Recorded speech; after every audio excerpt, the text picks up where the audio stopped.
नमस्कार, empty news में आपका स्वागत है। मैं हूं आपके साथ अनिल विश्वकर्मा और आप देख रहे हैं संभाग का नंबर 1 शो चाय पे चर्चा। बहुत सारी हस्तियों को हमारे साथ इधर आपने बैठते हुए देखा है।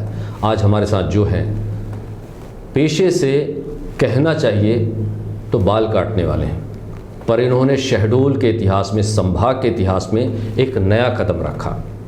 आइए और भी बातें करेंगे, बहुत सारी चीज़ें बताएंगे आपको। मैं आमंत्रित कर रहा हूं, आज हमारे बीच हैं राम बाबू जी। बहुत बहुत धन्यवाद आपका कि आप हमारे बीच पधारे।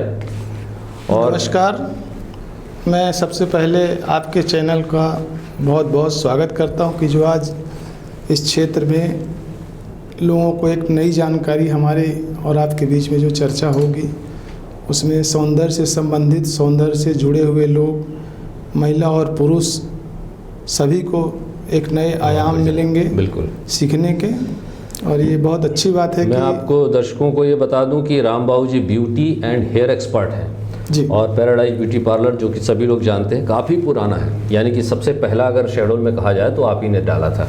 तो कहाँ से ये दिमाग में आया कि मुझे यहाँ पर ब्यूटी पार्लर कर चलाना है? असल में क्या हुआ था कि हमारे पिताजी जो थे अंग्रेज़ों के ज़माने में थे ट्रैफिक पुलिस में, तो उस समय कुछ समय की नौकरी के बाद वो छोड़ दिए। तो घर में हम लोग, बड़ा परिवार था, बड़ा परिवार में काफ़ी दिक्कतें आने के बाद मैंने देखा कि पिताजी की आमदनी से सब कुछ नहीं हो पा रहा है। तो उस क्षेत्र में मैंने कुछ आर्थिक स्थिति मजबूत ना होने के कारण घरेलू पढ़ाई नहीं कर पाया, और उसके बाद कुछ समय के लिए यहाँ से असंगत होने के कारण मुझे रायपुर भेज दिया गया। रायपुर में बड़े भाई के पास था, तो बड़े भाई की स्थिति कोई खास ठीक नहीं थी, तो वहाँ पे फिर मैंने पढ़ाई की कुछ, और लगभग 9वीं तक पढ़ाई किया। और वहाँ से फिर भाई को छोड़ करके मैं बिलासपुर आ गया, चूँकि मेरे मन में कुछ इच्छा थी कि मैं अपने परिवार के लिए, अपने माता पिता के लिए कुछ आर्थिक स्थिति से मजबूत बनूं। और उस क्षेत्र में मैंने कई जगह गुड़ाकू फैक्ट्री में भी काम किया, लेकिन मुझे वहाँ पे कुछ ऐसा नहीं लगा कि भविष्य में मैं जो भी करूँगा इस फैक्ट्री का फ़ायदा होगा, मुझे कोई ख़ास फ़ायदा नहीं मिलने वाला है। फिर मैंने कहीं आपके दिमाग में ये था कि देखिए क्या होता है कि जब हम काम करना शुरू करते हैं, जी, तो जो पड़ाव आते हैं उस पर हम पार करते हैं। वैसे आपने भी किया, कोई अभी उस समय तक तय नहीं था कि मुझे क्या करना है, पर कभी आपके दिमाग में पहले कभी ऐसा था कि मुझे ये काम करना है? क्योंकि आपका जो समाज है वो पेशे से यही काम करता है। नहीं, ऐसा नहीं। क्या हुआ कि हम अपने समाज की स्थिति को देख के ये लगा कि अगर हमारे इतने सारे लोग, जो पुराने लोग हैं, उनके इतनी ज़्यादा आमदनी नहीं कि वो अपने बच्चों को पढ़ा लिखा सकें, आर्थिक स्थिति मजबूत बना सकें।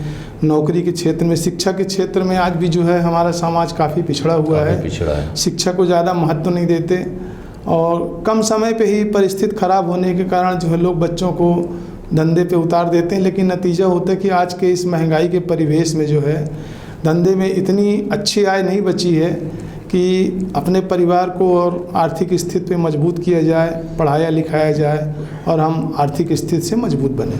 बिलासपुर में गुड़ाकू फैक्ट्री में जब आप काम कर रहे थे, तो अचानक मतलब वो काम क्यों ठीक नहीं लगा आपको? मुझे काम इसलिए ठीक नहीं लगा कि उसमें मेहनत ज़्यादा थी, और चूँकि उस समय मेरी उम्र भी कुछ होश संभालने वाली नहीं थी, तो मैं डिसीजन नहीं ले पा रहा था कि मैं क्या करूं। तो मुझे वहाँ पे किसी ने कहा कि तुम ये काम नहीं कर पाओगे आगे, इसमें कोई फ़ायदा नहीं है, कोई और छोड़ दिया। वो देखो, मैंने फिर उस काम को छोड़ दिया। अच्छा, हमने सुना कि फिर आप बम्बई चले गए। तो बम्बई जो माया नगरी है बम्बई, वहाँ पर जब आप गए तो आपके अंदर भी वही कीड़ा होगा कि मुझे भी स्टार बनना है, मुझे भी हीरो बनना है? हाँ, बचपन में मैं कई पिक्चरों में देखता था, तो मुझे भी लगा कि क्यों ना यहाँ से भाग के, कुछ लोग बिलासपुर में बताए कि बॉम्बे जाने में ज़्यादा पैसा मिलता है, वहाँ अच्छी कमाई है, तो मैं भी भाग गया था। भागने के बाद जो है वहाँ पे मैं मिला एक ऑटो वाले से, बोला तो मैं बोला मेरे को फिल्म स्टार बनना है। तो पहले उसने मुझे 2 चांटे मारे और बोले तू अपने घर जाओ वापस, और यहाँ ये बम्बई नगरी है, यहाँ बहुत बड़े बड़े लोग पड़े हैं, खाना आना नहीं खाया तो खाना आना खिलाया। 2 दिन मुझे अपने पास वो रखा भी था। उनका नाम असलम भाई था। अच्छा। और उनके बताए मार के बाद मैं बोला मुझे कुछ करना है। तो बोले अभी तो मैं फ़िलहाल एक दुकान में जा रहा हूँ अपनी हजामत बनवाने, चलना है तो चलो मेरे साथ। तो मैं गया, तो जब उन्होंने उस समय हमारे यहाँ के रेट से काफ़ी पैसा दिया, तो उनसे मैं पूछा तो उन्होंने बताया कि ये भी आपके उसका लड़का है। तो वो बोला भाई हम तो इनके समाज के नहीं हैं, लेकिन अगर इनको कुछ करना हो तो मेरे पास जगह खाली है तो मैं इनको रख सकता हूँ। अच्छा। तो वहाँ से मेरे जीवन की जो शुरुआत हुई थी उसमें फिर मैं, हालांकि वहाँ दुकान में रहने की इजाज़त नहीं थी मुझे, उन्होंने कहा भाई हम अंदर तो नहीं सुलाने देंगे किसी को, आप 2 दिन तक रखे रहे। बोले लड़का है कुछ, बोले हम कुछ भी हो बम्बई में विश्वास नहीं करते हैं। और जब मुझे बाहर पेपर बिछा के सोना पड़ा तो सुबह मैं देखा कि मेरी जो कपड़े थे वो भी गायब थे, मैं चड्डी बंजानी में ही रह गया था। तो जब दुकान वाला आया तो देखा तो मैं वहीं पे था, तो बोले तुम भागे नहीं, इसलिए मैं विश्वास नहीं किया। तो फिर उन्होंने अपने कपड़े खरीद के मेरे को दिए पहनने के लिए, हाफ शर्ट और पैंट। इस तरीके से उन्होंने मुझे सहयोग किया, मैं आज भी उनको कभी भूल नहीं पाया हूँ। बहुत ज़्यादा मतलब ये ऐसा ये सब। हाँ, काफ़ी समय मुझे कई बार ऐसा हुआ कि हड़ताल में फंस गया तो उनके यहाँ से खाना खाना पड़ता था। उस समय मैं ये समझ नहीं पा रहा था कि मुझे लग रहा था कि मैं घर छोड़ के शायद बहुत बड़ी गलती किया हूँ, लेकिन अब इस मुकाम पे खड़ा था कि मैं इधर आता तो इधर भी मार पड़ती और वहाँ से जाता तो घूमते फिरते कहीं न कहीं कुछ नहीं कर पा रहा था। फिर उनके पास यानी कि मुंबई काफ़ी कठिन है। हाँ, बहुत कठिन है। वहाँ पर जब आप काम कर रहे थे तो क्या वहाँ नाई का काम कर रहे थे या फिर सिर्फ? नहीं, शुरू पे मैंने जो है उनकी दुकान पे साफ़ सफाई का काम चालू किया था, फिर धीरे धीरे उन्होंने मुझे सिखाया। तो वहाँ जब लेडीज आती थी तो मैं उनके रेट देखता था, तो मुझे लगा कि ये कटिंग किया, इसने इतने पैसे लिए, इसमें तो लागत भी नहीं है, धंधा भी अच्छा है। तो फिर मैं उनके पीछे लग के उनकी तन मन धन से उनकी दुकान में ध्यान देता था और धीरे धीरे उन्होंने मुझे काफ़ी हद तक सिखाया। तब मुझे एक जीने का मार्ग मिला कि आगे चल के मैं, अगर मेरा समाज यही कर रहा तो क्यों ना मैं अपने समाज से थोड़ा कुछ हट के करूं, जेंट्स काम को छोड़ के मैं लेडीज़ में जाऊं, उसमें एक नई पहचान बनाऊं। उन्होंने बताया मुझे कि आज जेंट्स भी काम करते हैं, हमको देखो हम कर रहे हैं, तुम छोटी जगह और नहीं कर रहे, लेकिन जब धीरे धीरे कहीं भी जाओगे तो अपनी मंजिल खुद तय करनी पड़ती है। तो वहाँ से आपने थोड़ा बहुत कैंची चलाना सीखा? हाँ, थोड़ा बहुत सीखा। उसके बाद प्रारंभिक कोर्स मेरा वहीं से था, कहा जा सकता है। जी हाँ। उनका नाम बता पाएंगे जो? उनका नाम था, खार में उनका पार्लर था, सज्जाद भाई नाम था, Aslam beauty and hair salon था। अब है या नहीं, काफ़ी समय से मैं गया नहीं, क्योंकि उसके बाद जो है बम विस्फोट में वो एरिया काफ़ी तबाह हो गया था, तो फिर मैंने दोबारा कांटेक्ट नहीं किया उनसे। फिर उसके बाद आप रायपुर लौटे? हाँ, रायपुर लौटा, फिर मैं वहाँ पे प्रैक्टिस किया। तो जो मेरे पुराने लोग जिनके पास मैं फर्स्ट बार गया तो देखा उनकी स्टाइल कुछ अलग थी काम करने की।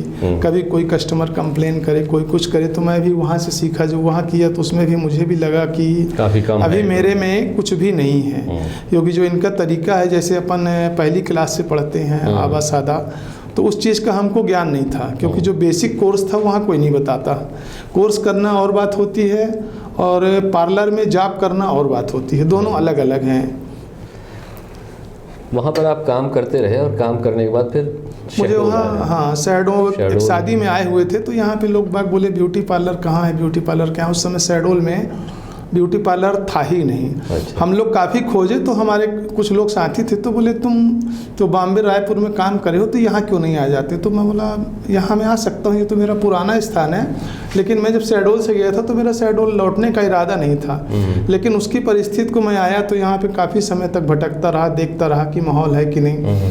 जब खोला मैं पार्लर तो यहाँ पे काफ़ी मेरी हंसी भी उड़ी कि एक जेंट्स होके लेडीज़ पार्लर कैसे काम करेगा। तो उस समय फिर मैंने जेंट्स को जो है शुरुआत की, और उन्हीं के माध्यम से हर जेंट्स की इच्छा होती है कि मेरी बीवी सुंदर दिखे, तो मैं उनको बताया कि इस तरीके से कर सकते हैं। बोले कहीं बिगड़ गए तो शहडोल में एक आपके ही चैनल के हैं जो उनकी सबसे पहले वो सिस्टर को लेके आए थे, तो उन्होंने मौका दिया और फिर मैंने उनके जब हेयर कट चेंज किया तो काफ़ी कॉलेज में चर्चा का विषय हो गया कि ये कौन है भाई जो इस तरीके से बिल्कुल फेस और फिगर पूरा चेंज कर देते हैं। तो उस समय फिर मेरे को धीरे धीरे शहडोल के लोगों का काफ़ी प्यार मिला, और शहडोल का मैं बहुत आभारी हूँ कि जहाँ मुझे एक नई पहचान, मुझको मेरे नाम से जानते हैं। और मैंने इस क्षेत्र में उन लोगों को सहयोग किया जिनको वास्तव में सहयोग की ज़रूरत थी। किसी की फैमिली में कोई नहीं है तो मेरे पास कई लोग आए कि भैया हमको इस फील्ड में बीवी को उतारना है, कल हम ना रहें तो हमारा परिवार कैसे चलेगा। मैंने पार्लर के बिज़नेस को कभी पैसा कमाने के उद्देश्य से नहीं किया। मेरे पास आज भी कई लोग आते हैं जिनके पास एक न्यूनतम पूंजी होती है कि मेकअप करवाना, हमारे पास भैया इतना पैसा नहीं ना दे पाएंगे। तो मैं बोलता हूँ चलो कोई बात नहीं बेटा, आप भी हमारे बेटे के समान हो, परिवार के समान हो, और हम उनको पूरा सहयोग करते हैं, क्योंकि हमारा उद्देश्य जो है पैसा कमाना, तो पैसा तो मिलेगा ही। अगर हम आज इनसे कम ले रहे हैं तो कल हमको दूसरी जगह ज़्यादा भी मिलता है। इस तरीके से मेरा जो है प्रचार जनता खुद प्रचार करी है। अच्छा, ये जब आप वहाँ से लौटे, अपने यहाँ दुकान रख डाली, तो जी। पैराडाइज ब्यूटी पार्लर यही नाम क्यों चुना? कुछ ऐसा है इसमें? नहीं, मैं रायपुर में जहाँ था तो वो एक गुजराती परिवार थे, उनकी दुकान का नाम था, तो मैं उनसे पूछा भाई साहब अगर मैं आपकी उनका दुकान का नाम पैराडाइज है? जी हाँ, तो वो गुजराती बंधु थे, वहाँ पे उनका काफ़ी नाम चलता था। तो पैराडाइज के संस्थान एक्चुअली गुजरात की ही कंपनी है, एक पैराडाइज चलती थी, पूरी कंपनी गुजराती लोग ही चलाते थे। और पैराडाइज में खासियत रहती है कि जहाँ भी पैराडाइज का नाम होता है वहाँ जेंट्स पार्लर ही संचालन करता है। अरे वाह, ये अच्छा। अगर आज कोई लेडीज़ पैराडाइज के नाम से खोल ले तो वो जेंट्स ब्यूटिशियन नहीं ला सकती है। अरे वाह। और फिर कस्टमर जहाँ चाहता है, कस्टमर को हम रिस्पांस करते हैं, कस्टमर को महत्व देते हैं। कस्टमर के साथ पैसे के रिश्ते के साथ साथ दुख सुख का भी रिश्ता होता है, उसमें भी बराबर आते जाते हैं। क्योंकि वो जो व्यक्ति हमारे पास आ रहा है, जी, ठीक है, आप सौंदर्यीकरण कर रहे हैं। अच्छा, आप एक ये हेयर एक्सपर्ट लिख रहे हैं, तो मेरा पूछना ये है कि जैसे ब्यूटी तो एक अलग चीज़ हो गई, हेयर एक्सपर्ट उसमें कैसा है? नहीं, आजकल क्या है कि सभी कोर्स अलग अलग हो गए हैं। जैसे ब्यूटी ट्रीटमेंट का कोर्स अलग होता है, मेकअप का अलग होता है, हेयर का कोर्स अलग होता है। तो इस प्रकार से मेरे को जब लगा कि यहाँ पे सभी कुछ एक ही कोर्स, मतलब बोल देते हैं हम ब्यूटिशियन कोर्स करने जा रहे हैं, तो ब्यूटिशियन कोर्स में जो है सब कुछ नहीं सिखलाया जाता। ब्यूटिशियन कोर्स एक्चुअली बहुत लंबा होता है। इसमें क्या होता है, सबका फील्ड अलग अलग होता है। हमको टुकड़े टुकड़े में सिखाया जाता है कि सौंदर्य प्रसाधन को इसमें इतना इस्तेमाल करना है, उसके बाद आप सबको जोड़ के कंप्लीट करोगे। जब जोड़ेंगे तो उस समय हमको टीचर हमारे पास नहीं रहता, क्योंकि आपको बता देता है कि हमने आपको इसके छोटे छोटे डिटेल बता दिए, आपको कंप्लीट करना है ये। और ये जो ब्यूटी पार्लर आपने कोर्स किया, फिर उसके बाद यहाँ आ गए, कोई ऐसा कभी चैलेंजिंग काम लगा शहडोल में या कहीं आसपास, कुछ ऐसा कभी? नहीं, चैलेंज तो मुझे आज तक कभी ऐसा नहीं हुआ। बिजनेस में कंपटीशन की भावना रही, पर मैंने रिश्ते सबसे अच्छे रखे, रिश्तों को महत्व दिया। कभी मैंने किसी की ना बुराई की ना सुनता, क्योंकि वो भी हमारी बहन भाई हैं, सबको अधिकार है जीने का, और हम उसमें कभी आपस में हीन भावना नहीं रखते। शादी फंक्शन में सब मिलते एक दूसरे के दुख सुख में शामिल होते हैं। कई सारे आपने सेमिनार भी आयोजित कराए हैं, उन सेमिनार का क्या महत्व होता है, क्यों ऐसा आपने ऑर्गेनाइज करा? हाँ, सेमिनार का एक दौर था, पहले बाहर होते थे काफ़ी, तो हम लोग बड़े असमंजस में कई बार बाहर जा के सीखे। तो ये लगा कि इसमें से अगर 8 घंटे का प्रोग्राम होता है तो हमको 1 घंटे तो कुछ अच्छी चीज़ें, नई चीज़ सीखने को मिल जाती है। तो उस कड़ी में सबसे पहला सेमिनार मैंने शहडोल में एक राजन टाकिज पे आयोजित किया था।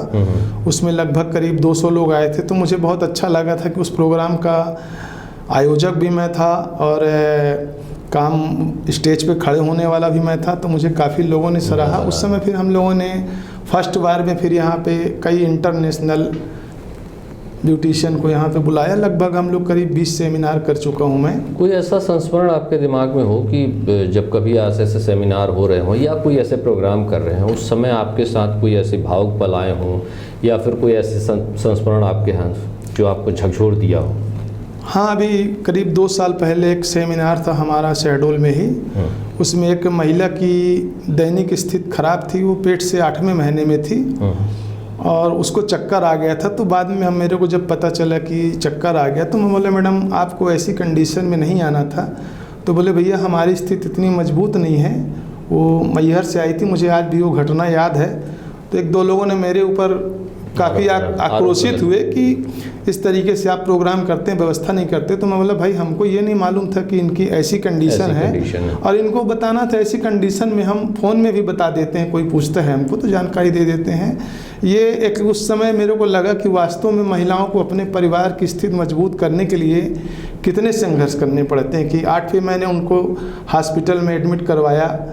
नर्सों ने कई ब्यूटिशियन सेमिनार छोड़ के उनको रखा हुए थे। फिर उनको हमने पैसे को महत्व नहीं दिया। फिर उनको बाकायदे जब ठीक हो गई तो उनको फिर बाय रोड भिजवाया यहाँ से। बीच में आप सेमिनार करना भी बंद कर दिए थे, ऐसा कुछ सुनने में आया था, क्यों ऐसा हुआ? नहीं, सेमिनार क्या है, मैं एक कंपनी में था, छिंदवाड़ा में प्रोग्राम दे रहा था जी। वो मेरे जीवन की सबसे बड़ी कुर्बानी थी इस क्षेत्र में। घर तो मैं पहले ही छोड़ चुका था और छिंदवाड़ा में प्रोग्राम था मेरा। तो मुझे शाम को कॉल आया कि मेरी बड़ी लड़की नवोदय में पढ़ती थी, तो उसका मेरे घर में मर्डर हो गया था। तो मेरे को छोड़ना पड़ा था। फिर वहाँ से मैं आके देखा तो आज तक हालांकि कोई पकड़ा नहीं गया, कुछ नहीं हो पाया। वो एक मेरे जीवन का बहुत बड़ा हादसा था। फिर मैंने उस दरमियान लगभग 2-3 साल तक छोड़ दिया।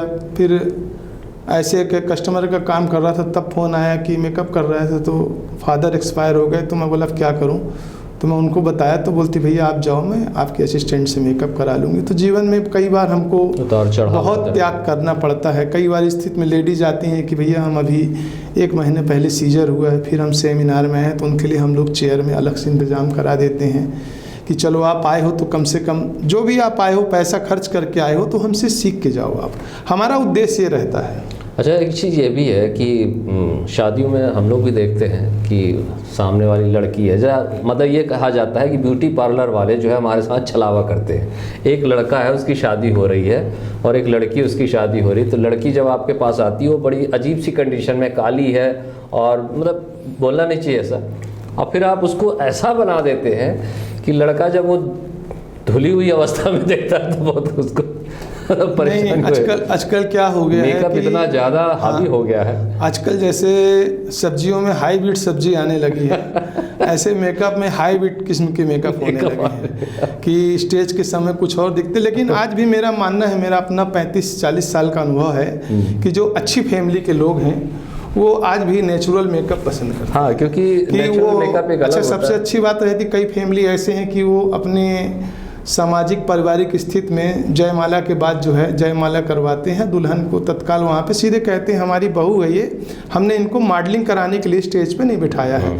तो ऐसा आप मेकअप करिए कि हमारी बहू या हमारा परिवार जो है समाज हंसी का पात्र न बने, इस चीज़ को आपको ध्यान रखना है। अच्छा, जैसे कि मैं आपके पास पहुँचूँ या कोई आपके पास कोई व्यक्ति आया बोला कि भैया हमारा मेकअप करना है, हमको पत्नी भी चाहती है कि हम जिस शादी पार्टी में जाएं तो हमारा हस्बैंड भी स्मार्ट दिखे। हाँ, बिल्कुल। हाँ। आजकल तो ये फैशन चल चुका है, साथ में वो गरबा जो हो रहा है उसमें भी फैशन हो गया है कि नहीं, आजकल मेकअप बहुत हो रहे हैं। हाँ, ये आजकल क्या है कि गरबा में एक लोगों को कम पैसे में मेकअप मिल जाता है, लोगों के अंदर जो नाचने का हुनर रहता है वो भी खुल के निखार आता है। मेकअप में क्या है, कई लोगों को फ़ायदे होते हैं, लाचा वालों को भी कमाई होती है, जेवर वालों की भी कमाई होती है। अच्छा, मेकअप में आजकल जो केमिकल्स वाले होते हैं तो उसमें स्किन खराब होती है और बहुत कुछ होता है, तो वो वाले मेकअप में क्या रहता है? नहीं, तो आज के परिवेश में ये चीज़ें कौन देखता है कि केमिकल हो रहा है, इसका इस्तेमाल तो बाद में भुगतते भी। आजकल जो है स्किन डॉक्टर इनका पूरा फ़ायदा उठा रहे हैं, जिनको फेस का केमिकल का रिएक्शन होता है। तो भाई ब्यूटिशियन का जो क्षेत्र है वो एक केमिकल यूज़ करने का नहीं है। हमारा जो नियम है कि एक ब्रांडेड कंपनी का हम सौंदर्य प्रसाधन इस्तेमाल करें, उनकी इस्तेमाल करते समय तारीख और स्किन कलर सब चीज़ों को देख के आजकल तो चलता है कि भैया हमको फलाने का मेकअप आप पोस्ट करो। तो मैं तो पर्टिकुलर किसी की दुल्हन का मेकअप पोस्ट नहीं करता, क्योंकि कई बार आदमी लोग बाद में बोलते हैं यार आपने पोस्ट किया, हमारी बहू को हमारी मिसेज को आप सोशल मीडिया पे चला रहे, हमको पसंद नहीं आता। क्योंकि हम जो मेकअप करते हैं वो उनके फेस के अनुसार करते हैं, और जो दूसरे का करना है हमने उनका फेस तो देखा नहीं, तो उसमें कैसे वो चीज़ अच्छी लगी। अच्छा, कभी ऐसा हुआ कि जैसे आप इतने साल से काम कर रहे हैं, प्रशासनिक कोई मदद मिली हो या कोई प्रशासनिक काम की हो, प्रशासन से मतलब कि जिला कलेक्टर, मध्य प्रदेश शासन, केंद्र सरकार, कोई ऐसा कोई प्रोजेक्ट आपको मिला हो या कुछ ऐसा हुआ हो? हाँ, लगभग मेरे को 2 से 3 साल पहले कल्याणपुर में यहाँ पे NGO है, बैंक का, सेंट्रल बैंक का है, वहाँ पे क्या है, मैं करीब लड़कियाँ आती हैं, 24-25 का बैच रहता है और उनका कोर्स लगभग 1 माह का रहता है। वहाँ पे सरकार की तरफ से जो है उनको खाने पीने रहने की सुविधा बैंक देता है, और उसके बदले वो जो है हमको एक न्यूनतम राशि पे उन ब्यूटिशियन को सिखाने के लिए बुलाया जाता है। उसमें हम लोग जाते हैं और देखते हैं, उसमें सबसे ज़्यादा सरकार का जो फोकस है ग्रामीण महिलाओं के ऊपर है कि कम पैसे पे इनको सिखाया। फैशन का दौर जो है सब कोई करना चाहता है, फैशन कोई कम पूंजी में, कोई ज़्यादा पूंजी में। तो उसमें मैंने 1-1 महीने का कोर्स जाके जो है उन लड़कियों को सिखाया है, और उसमें मैंने ये नहीं सोचा कि मुझे प्रॉफिट कम हो रहा। मुझे ये लगा कि अगर आज ये सीख लेंगी तो इनसे मैं सारा जीवन मुझे एक बेनिफिट मिलेगा कि भैया ने हमको सिखाया था, और आज हमारी पारिवारिक स्थिति काफ़ी मजबूत है। और इसमें बैंक उनको जो है फाइनेंस भी देती है, सुविधा भी देती है, और बैंक जो है अपना बाद में पैसा समय के अनुसार वसूलती है, पूरा सहयोग करती है बैंक। तो स्कूलों में भी मैंने ये जो काम जब आपने किया, हाँ स्कूलों में भी आप बता रहे थे कुछ? हाँ, मैंने स्कूल में भी 2-3 साल का मेरे पास फ़ोन आया, 10वीं और 12वीं की जो लड़कियां रहती हैं, यहीं अपने शहडोल में ही स्कूल हैं, कन्या स्कूल है, तो वहाँ पे मैं गया हूँ। उनको बाकायदे जो है 2-2 घंटे की स्पीच, जो उनमें कमी थी मैंने उनको बताया कि बिजनेस में कैसे घुसते हैं, कैसा हमारा आचरण होना चाहिए, हमको खुद कैसे रहना चाहिए। जब हम स्वयं सुंदर दिखेंगे तभी हम दूसरे को सुंदर बना सकते हैं। उनमें उन लड़कियों ने काफ़ी इंटरेस्ट लेके सीखा है, और कई लड़कियां बाद में पार्लर में आके पूछी भी कि भैया हमको थोड़ा सा इसकी और विस्तृत जानकारी चाहिए, तो मैंने उनको फ्री ऑफ कास्ट बताया है। कई बार ऐसा होता है कि ये जो प्रोफेशन है, मतलब एक आम पेरेंट्स की बात कर रहा हूँ कि लोग चाहते हैं कि हमारा बच्चा डॉक्टर बने, इंजीनियर बने, ऐसा हो वैसा हो। जी। आप इस प्रोफेशन को कैसे देखते हैं कि क्या मतलब लोगों को ये कोर्स करना चाहिए, अगर प्रोफेशन के हिसाब से, मतलब अपने पेट भरने के हिसाब से देखा जाए तो? देखिए, कुछ चीज़ें जो विरासत में मिलती हैं वो तो अलग होती हैं, पर आज के परिवेश में बेरोजगारी इतनी ज़्यादा बढ़ गई है कि जो काफ़ी पढ़े लिखे लोग फैमिली वाले हैं, जब उनके पास लगा कि हमारे पति की कमाई से घर नहीं चल पा रहा है, तो पतियों की सलाह पे ही आज सारे पार्लर जो हैं, मतलब हम लोग को चलाने में पतियों का सबसे बड़ा सहयोग है, क्योंकि सारा फाइनेंस वहीं से आता है ना।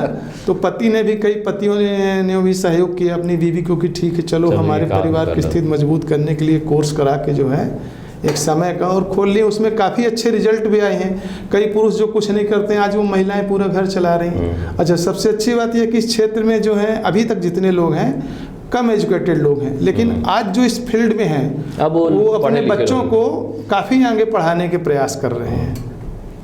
अच्छा, ये होता है कभी कभी मेकअप की जो कॉस्ट आती है, मतलब बहुत न्यूनतम भी रहती है, बहुत ज़्यादा हाई रहती है। नहीं, तो पार्लर में तो क्या बोलना चाहिए कि मैं खुल के बताऊं आपको कि रेट तो कस्टमर को देख के लगाया जाता है। अच्छा, कोई फिक्स रेट किसी का नहीं रहता। सबके जो घर में काम करते हैं उनका कम खर्च रहता है, तो उनको तो कायदे से न्यूनतम रेट रहना चाहिए। लेकिन आज कस्टमर की जो डिमांड है कि हमको पार्लर में एसी भी चाहिए, बेसिन भी चाहिए, सब कुछ चाहिए, तो बाजार का खर्च और स्टाफ के खर्च के हिसाब से बाजार के पार्लर थोड़ा सा बढ़ते हुए जाते हैं। चलिए, पार्लर के बारे में बहुत सारी जानकारी आपसे मिली, बहुत अच्छा लगा, लोग आपको सुने। और राम बाबू वैसे भी ये पहचान के मोहताज नहीं है, पर आज हमने आपको अपने चैनल पे लाया और आप यहाँ आए, इसके लिए आपका बहुत बहुत धन्यवाद। बहुत बहुत शुक्रिया चैनल। और दर्शकों, मैं बता दूँ आपको कि जिस तरह ब्यूटिशियन का कोर्स होता है, तो इन्हें बोला कि डॉक्टर, जो स्किन वाले डॉक्टर हैं वो फल फूल रहे हैं, तो उन सब बातों से अलग हटके आप सिर्फ ये देखिए कि हमारे हाथों में हुनर है, हमारे दिमाग में हुनर है, हमारी आंखों में दिखता है वो सब कुछ। जो दिखता है वही सर्वश्रेष्ठ होता है, और उस दिखने का ही ये पैसा है। तो आप भी इस कोर्स को करिए, अगर कर पाते हैं अपना भविष्य संवारिए और देखते रहिए हमारे चैनल। और अगर आपने हमारे चैनल को सब्सक्राइब नहीं किया है तो प्लीज़ उसे लाइक करें, शेयर करें, सब्सक्राइब करें। अनुमति दीजिए। नमस्कार। नमस्कार।